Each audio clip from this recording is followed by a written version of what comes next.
You're tuned in to Iconic Sonics.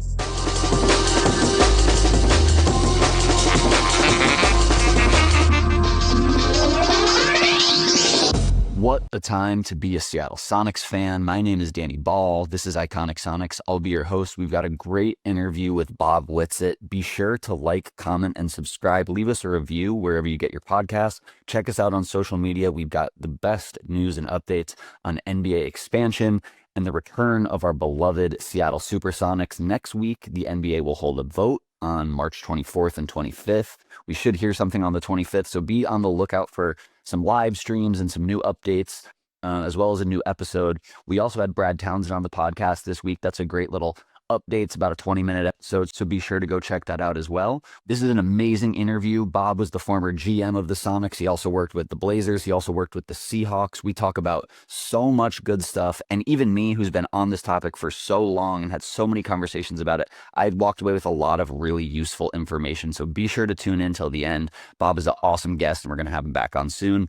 Let's get right into it. All right, Sonics fans, I am here with former GM of the Supersonics, former GM of the Seattle Seahawks, and also Portland Trailblazers. We've got Bob Whitsitt on the podcast today. Thanks so much for taking the time to join us, Bob. How are you? I'm doing great, Danny. How about you? I'm fantastic. We got some good news this week. It feels like things are headed in the right direction for the return of our Sonics. Excited to chat with you a little bit, who's been inside the organization at the highest levels. I guess let's start there. We got news this week from Shams Charania about the NBA voting at their next Board of Governors meeting this coming week. It feels a little bit like a formality, but just for maybe the more average fans out there, what's the NBA voting on, and what will come next if they vote yes? I think you have to step back a little bit. Every time the media says something's going to happen, you don't really know it's going to happen. So unless you're at the meeting or you've been given an agenda, which I haven't, I never want to get too far ahead. But I think the speculation is, and what everybody's expecting to happen is that the NBA in some way, shape, or form is going to take the topic of expansion and advance it one more step, which has been a long, slow process for Sonic fans. There's no doubt about that. But I think they're going to probably say something like, we're even more serious about this than we have been, and we really want to focus in on Seattle and Las Vegas. Doesn't mean other cities aren't welcome to come tell us why they would be a good fit for expansion. And then I think it's up to the league to sort of really get that process going in greater detail, which means flushing out potential ownership groups, figuring out what a price might be, figuring out what terms might be, going through their checklist of all the various things that are required to get an NBA team in a city, and then coming back to the board and saying, whether it's at the end of the summer or in the fall or whenever the appropriate time is, then coming back and telling them, here's the opportunities we have. And we as a league either recommend it or we don't recommend it. But if we do recommend it, will there be 23 votes to say yay or nay? So it's a good sign. I don't think it's certainly not a done deal. There's a lot of big hurdles still to get to, but it's always the people that are not writing checks who act like a couple billion here, a couple billion there, no problem. But I haven't heard anybody who's willing to write a check talk about what a price might be on this thing. So there's still some serious work that's going to have to get done. But I think if you're a fan, this is certainly one more step of optimism, and that's great. And we hope it's the next step, and we hope it gets done pretty soon. On that topic of, you were talking about ownership groups, and I think that it's one thing that I, in the past, have asked about, why aren't we hearing anything maybe from the Seattle hockey ownership group here with the Kraken? Why haven't anybody stepped forward? And a lot of the response that we've gotten is that they don't want to get ahead of their skis. They don't want to get ahead of the NBA. They want to wait until the NBA is ready to hear their bids. And it feels like that could be very soon. As far as putting an ownership group together like that and a coalition to try and bring in expansion franchise, are there any names that you would recommend or that you would see being a part of that to lead it, other than yourself maybe. But yeah, just what does that process look like? I guess first let's start there of putting that ownership group together even look like. Well, I would start with the end. I would be happy and thrilled to be a part of any ownership group that could make a successful bid on the Sonics, and I would do anything I could possibly do to help make this the best franchise in the NBA. But in terms of, there is no ownership group. So there's nobody in town who's been anointed as the ownership group. Anybody has the right and the ability to put together a group and make a pitch to the NBA. So you start with that. Then you move toward whatever number or numbers you read about or hear about.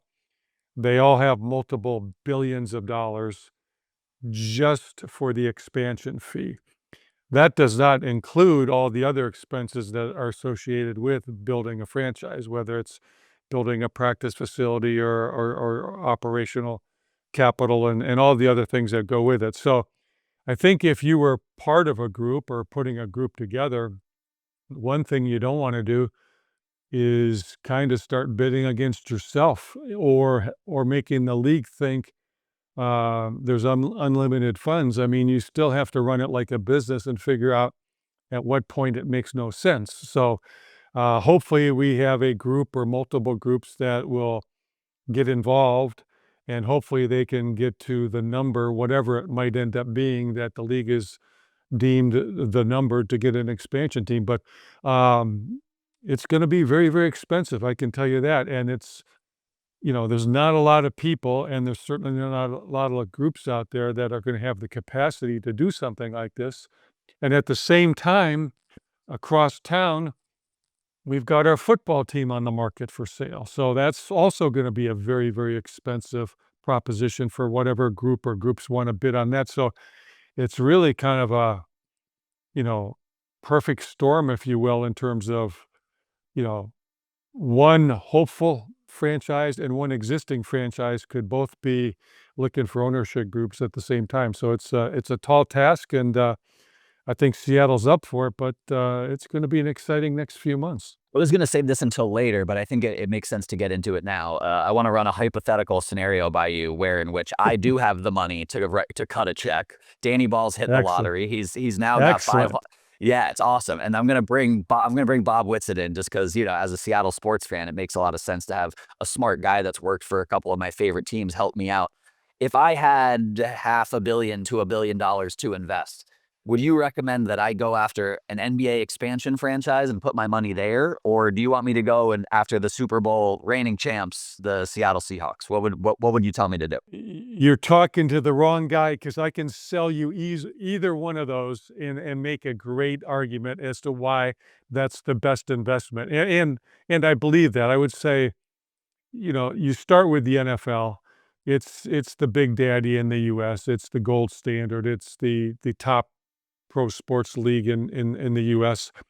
And it's been that way. It will be that way. It will continue to be that way for a long time. So I will say I can say this factually. The defending Super Bowl champs have never been put on the market before. I mean, teams have sold before, but nobody's ever won the Super Bowl and then sold their team. So that alone gives you what I would call an unbelievable shiny penny effect. I mean, you're buying the defending champs who, as any sports fan, we hope they defend and go back to back. But I think as an investor, you probably could say, gee, during the next 5 years, nothing's easy. They may never win another one, or they may rattle off 3 more in a row. I mean, that's the beauty of sports. But you can make a really good argument that they're in the window. They've already put one Lombardi on during this window, and they could get a few more. So that's probably some little premium attached to that. And in terms of a rich guy like Danny Ball, with the excitement, you want to hoist the trophy. On the other hand, if you could get an NBA expansion team, it's a little different animal. Once you're awarded the franchise, it's going to be 12 to 24 months before you even play your first game. You're going to buy something that doesn't even have one player on the roster. You're going to have a lot of work to do during that 12 to 24-month period, building the organization, the community outreach, all the things you need to do. Then you're going to work your way into an expansion draft. And a month or so later, you're going to do a college draft. Then you're going to get into free agency. Those are going to be some expansion rules. That's going to be a much more challenging, complicated body of work for you, Danny, to pull off. And then when you start playing games, just by the way the rules are set up, your team probably isn't going to be the kind of team you want it to be for the first couple of years.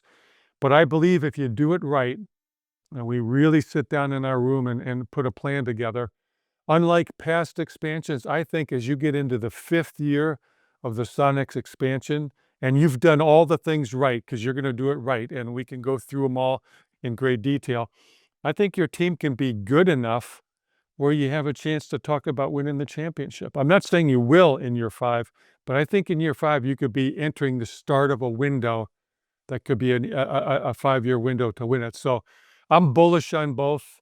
I'm excited about both. I would just say, Danny, go win the lottery again and buy a piece of both of them. Let's make it happen. Perfect. I will plan on doing that. I think to your point too, one thing that's interesting about the Sonics coming back kind of to your shiny penny point is that I don't know of any other expansion teams that will come in and immediately have the lineage of having a world championship banner in their rafters. The Sonics are going to come back and we're going to, hopefully, get the 1979 championship banner. And so I think that's also another interesting thing. And obviously there's a fan base here. There's tons of merch as I'm wearing that already exists. The history is here. Right. So I think it's also, as far as that goes, like, I feel like that probably makes Seattle a little bit more appetizing than Vegas for certain people, but then in other ways, Vegas could be more appetizing. I would just say in terms of Seattle, other than when Charlotte came back and to a lesser extent, when you get an expansion team, you've got to start from square one, including what's our name, what are our colors. You're getting 41 years of brand equity in Seattle. You're getting what was an enormously great fan base and is a great sports city. So you can modernize it, and you should, but you also have to play on the history and the past as you should. So you're getting something that is going to take an existing a new franchise in a new market many years to build up. So that is a real bonus and another reason why Danny should take his lottery money and go get the Sonics. Do you think that is more appealing to people than the kind of Vegas sports gambling? What are the pros and cons of those two franchises? As you said, there's brand equity and there's history in Seattle, but then there's obviously this new market to tap into in Vegas. Well, I've talked to a lot of people, potential investors on both markets, and I'm a little biased, but I am so more bullish on Seattle for the reasons we talked. But if you want kind of what's the reason for Vegas, it might be that globally, Las Vegas might get a little more sizzle than Seattle gets globally, because it seems to be a little bit more recognized when you get into other parts of the world. But it's getting crowded. And when a potential NBA expansion team will kick off in Vegas, that probably will be the same year that the A's move into, baseball team moves into Vegas to go with the NFL, to go with the NHL, to go with UNLV. And it's a much smaller market. I think there's only 2 Fortune 500 companies in Vegas, where Seattle has at least 10, maybe more. So for me, I think there's room for both markets, but for me, I clearly think Seattle's the place we got to put an NBA expansion team in, and I'm committed in any way, shape, or form I can to help make that happen. To build off the Fortune 500 companies point, and another hot topic here in Seattle and Washington State in general, people are talking about Howard Schultz leaving and people taking their HQs out of Seattle and the proposed and now somewhat past millionaires tax. You have had the job of recruiting free agents and looking at markets and trying to get guys to come play in Seattle in the past. Can you talk about what that kind of looks like and maybe how it affects the possible expansion, and then maybe down the road also trying to get guys into the city? And if that's a red flag or something that you would feel like you really have to work around? Obviously, we've heard John Snyder talk about it a little bit, but what are your thoughts on that? Well, I'll start with this. Seattle's a great market. I've never really had problems getting players to want to live in Seattle, to make that their home base. And it's a very exciting, fun, vibrant city for young players, young athletes, and a place they can get comfortable very quickly. Now, that's when I'm the president. When I'm doing my general manager's job and I'm trying to recruit free agents, I always use the fact that Washington is one of a handful of states, Texas, Florida, or others that we compete with, that has no state income tax. So, for example, if you're a free agent and this has happened to me in the real world, where the Lakers and the Sonics were competing for the same free agent, and we're both limited by the same salary cap and the same max salaries, and we kind of have the same rules. I absolutely talk about the fact that there's an extra 13% state tax in California, so therefore you're saving 13% of your contract with us in Washington.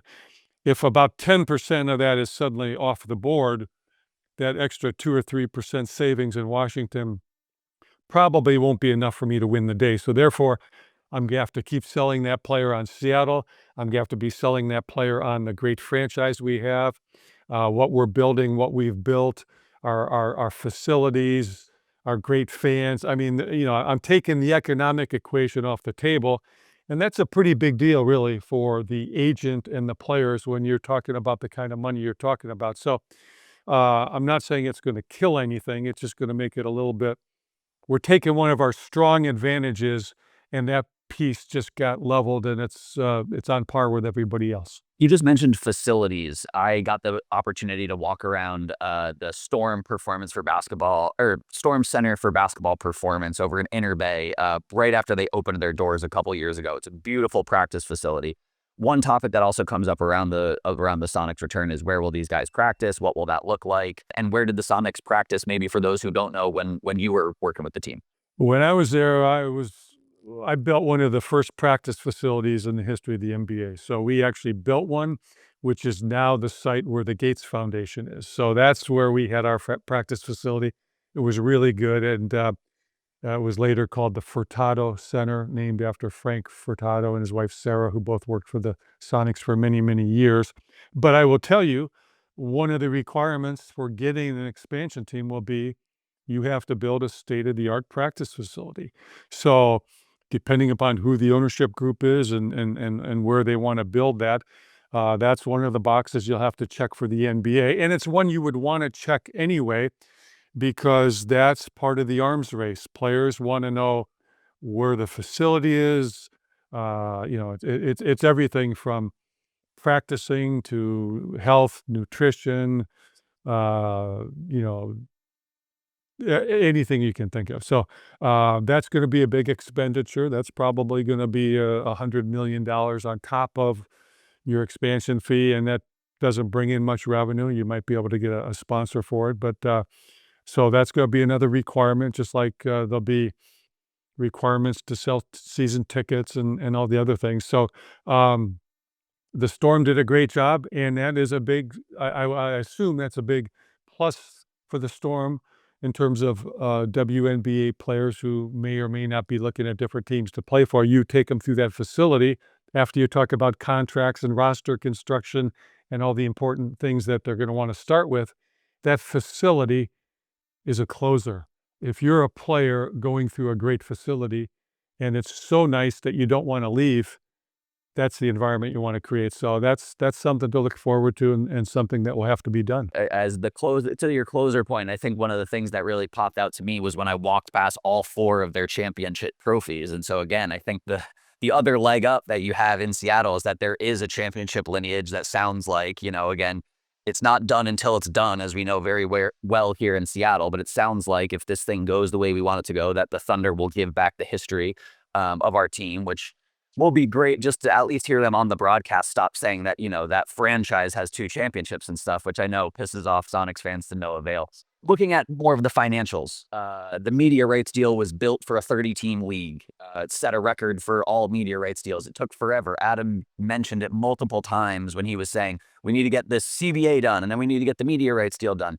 How do two expansion teams pin into that framework there with the current media rights deal, and what would that kind of look like if you have any insight? Yeah, no, the media deal was not built for 30 teams. So take that off the board. The media deal was done for the NBA, period. This isn't like the old days where every team has to be on national TV at least once a year.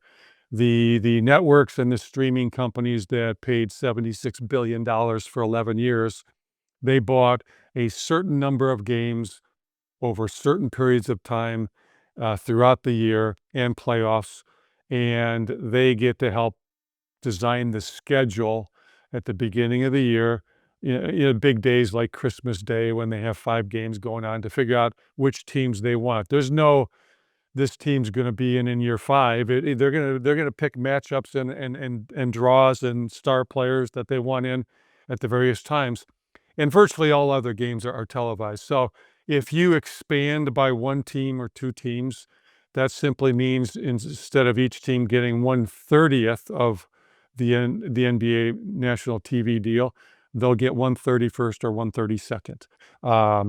Yeah, and that's the same with the other NBA revenues that are shared by the teams. So that's simply a matter of calculating, do I want to bring another team or 2 in if I'm an owner?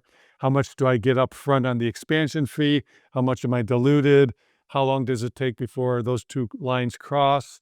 Are there enough good players to put 15 more jobs in the marketplace? I mean, there's a lot that goes into it that people think about and talk about, but the media rights simply will be, you know, each team gets their equal share of it, and that's kind of how that works. One thing that comes up while we're talking about that is another team that you work for, the Portland Trail Blazers. Adam, not at this, or Adam recently said that relocation is off the board and that they're not going to move a team. However, with Moda Center needing to be redone, it seems like they've passed some legislation that's headed in the right direction. But do you think that it's completely off the table? Relocation is never on the table, so I don't know why we're talking about it off the table. It's never on the table, period. To relocate a team takes an enormous amount of work. It takes a lot of politics, a lot of reasoning. I think Seattle, if you go back to when we lost the Sonics, that was just a bad set of circumstances with people with different agendas that should never have happened. Okay, so I see no reason why Portland ever leaves Portland. It's a great market. They're well supported. Uh, the building needs a little bit of upgrades for sure, and it sounds like there's already a public will to do that, and I have complete confidence that that'll get figured out over the next few years. So, I think for Sonic fans, the opportunity that we're talking about here almost has to be expansion because even if somebody thought they might want to relocate their franchise, they would be hit with an enormous relocation fee. So again, relocation is never on the table. It's something that you got to figure out how to make it happen, and there's no will, there's no desire, there's no reason to even think about that. Just to be clear, I have too many Portland Trailblazers fans in my life. I was not suggesting that we move the Trailblazers up to Seattle. If I don't clear that up, I'll probably get a couple texts when this episode Okay, comes out. So okay. I want to be clear about that. But thank you for directly, informing me there. I feel like I think what we need is the Sonics to come back, and we need both Portland and Seattle to build really good franchises. And so when those teams are competing for a title at the same time, there's no better way to get that rivalry stirred back up than to have 2 teams and have 2 teams that are both very good. That to me is the epitome of having a great rivalry. definitely. I mean, they were in it the finals and ran into the same brick wall known as Michael Jordan just a few years before the Sonics did. So I think that I could definitely agree. We want that I-5 rivalry back. As far as building teams, you said something that was very similar to what David Aldridge had said to me on this podcast about a year ago. 5 years could be a runway to actually having a very competitive NBA franchise. Oh, the other thing that we deal a lot with in the NBA right now is tanking. And my sentiment is that tanking and talent are two very different issues. I believe that this is the most talented the NBA's ever been, and we definitely have enough talent for 30 more roster spots. Tanking, on the other hand, is an issue that needs to be addressed and figured out with things that are well above my pay grade. Where do you land, Bob, on how talented the league is and what that kind of looks like as far as roster construction goes for expansion teams? I think there's plenty of talent, and good organizations find players. I think at the start of this season, Oklahoma City, not to pretend I'm talking about the former Sonics, but they are the defending champs. I think their 15-man roster or 16-man roster, whatever they had, I think about 5 of the players on the roster were former first-round picks. 5 or 6 of them were former second-round picks, and 5 or 6 of them were undrafted players. Now, they didn't draft all those players, but they all came to them at different times. They're, only one of their key rotational players was a high lottery pick. Holmgren was picked number 2. SGA was, I think, the 11th or 12th pick. Jay Will was the 12th or 13th pick. There's always good players to be had. It's really building the organization to find out how to get the right players, how to develop the right players, how to trade for the right players who haven't been utilized, how to get the right coaching staff on board, how to develop players. So I believe there is enough talent. I really do. And I think, bad teams are bad teams. If you look at them, they're bad for long periods of time. And they've had high lottery picks for years after years after years. You can take the Spurs, who everybody thinks is one of the best franchises going, and they are. But if you go back to 2018 and go and look at they had lottery picks in 2018, 2019, 2020, 2021. You probably can't even name one of those players. And they were terrible, and they were nowhere near a playoff team. Then they get 3 lottery picks, and I think they get a number 1, number 4, and a number 2, and those 3 guys are going to be the cornerstone for their next championship run. And they got lucky at the right time, but they had 5 or 6 years of lottery picks, not so lucky. So I think just tanking, that's just a way to sort of save your job. You never win by being bad. You got to teach young players how to win. You got to teach them how to compete. You got to teach them how to play hard. And you got to create a culture that's all about winning. And I think if you do it right and you stay disciplined, and look, we may not win 50 games the first year, but if you win 25 and you play really hard and you compete hard, that may not look great in the standings, but that might be a really successful year. And you got to build on that. And when it's time to really start to go for it in a different way, whether it's in free agency or aggressive trades, you got to have a plan. You got to know what you're doing, but you have to have a philosophy, and you have to have a commitment from the ownership, and they've got to have the right people on board in order to figure it out. Otherwise, you could be a franchise that 10 years in, you still haven't made the playoffs. Well, we spend the money. Everybody spends the money. You're going to spend the money because you're going to spend billions of dollars just to get the team. But it's knowing what to do after you get it that is really going to separate you from the other folks. So, yeah, I think there's enough talent.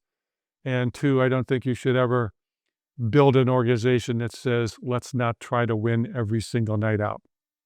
Or gives up 83 points to Bam Adebayo. The only name that can't. But by the way, on that deal, I've got nothing against Miami, nothing against Bam. Congratulations. Same. If I was the Wizards, if I was the Wizards, I would be embarrassed. And I will tell you, after he got 30 plus in the first quarter, if it was one of my teams, I don't think Bam would have got 40 for the game. Okay, so that's where you point the finger. Do not Totally. That's I feel pretty strong about that. And when you have a lot of bad teams out there, you get a lot of free wins. That's wrong. So I've talked to the commissioner recently. He knows my views on it. He knows my ideas on how to remedy it, and I'm sure he's been given a lot of other ideas. But I think you'll see. I think you'll see teams more in the lines of trying to compete next season as opposed to just, you know, I'm not going to use my timeouts tonight. So I think that's an important thing. To add on, that by no means was a shot at Bam or Miami. I think one of the takes that I loved, and as somebody who really loved and appreciated and wore number 24 when he played, Kobe would have hated not going to break the record, no matter how he went about it. Kobe would have been like, if you're going to go for it, just go for it. So I think to that point, it also is one of those things that's not on the Heat, that's not on Bam. So congratulations to him. If anything, it's more an indictment on the Washington franchise every once in a while now. Bob, I feel like I could sit here and talk to you for another half an hour. I've learned so much, I feel like, already just chatting with you. I'd love to have you back on. Are there any kind of final thoughts you want to share with, even what you just said? You've been chatting with the commissioner. Where are you at in this process, and what's your kind of message to the Sonics fans that are listening? Where I'm at, I'll just leave it as I want to be as helpful as I can possibly be. I'd love to be involved, but this is not about me. This is about Seattle. This is about trying to get a franchise back and giving our fans something that was taken away from them. So I would just say this. I've always been optimistic. I'm more optimistic now than I have been. Um, but we still have a lot of work and a lot of things we have to do to get there. But each announcement that says we're one step closer is a positive thing. So let's enjoy the post-Super Bowl hangover. Let's hope we get great ownership in to take over from where Paul and that 30-year run was. And let's keep our franchises rocking and rolling. Let's see if we can get the Kraken. They're teetering, but let's get them in the playoffs and see if they can have a little Cinderella run.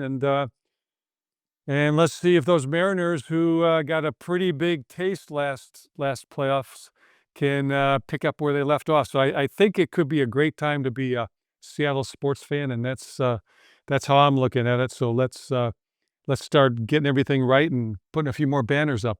Definitely. I got real goosebumps over here. On January 9th, I put out a tweet from our Iconic Sonics account that said, it could be the best calendar year in Seattle sports. We could go from a Super Bowl to a World Cup to a World Series, depending on what the timeline is here. And then we could have the expansion announcement. And I just don't know if there'd be any sports city that could top 12 months like that. So I'm right there with you. And I appreciate you sharing your knowledge and taking the time to come on Iconic Sonics. All right. My pleasure. Anytime. Awesome. We'll have you back for sure. Thanks, Bob.